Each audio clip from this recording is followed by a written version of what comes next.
Nagisa ko na yung bawang at saka sibuyas. Ngayon naman lagay natin yung ating chicken breast.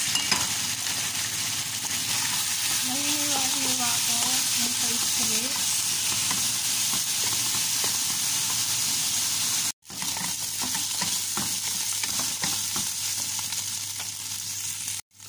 Lagay natin yung ating carrots saka beans.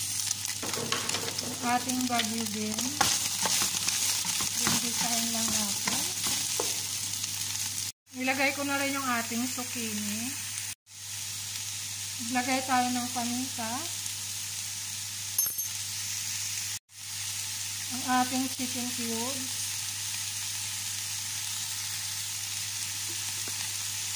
At ang ating soy sauce.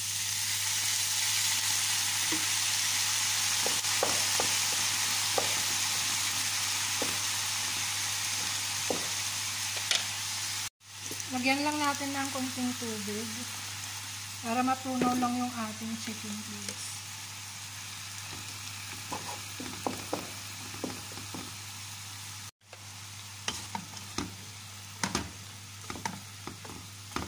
At isunod natin pamaya-maya yung ating cabbage kasi hinuli natin yun dahil madali namang maluto yun. Ito na rin yung ating cabbage sa ating repolyo.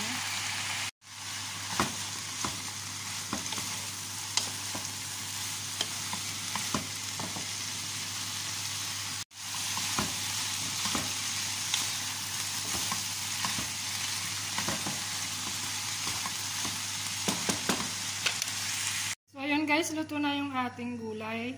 Hahanguin natin din, magpapakulo tayo ng tubig.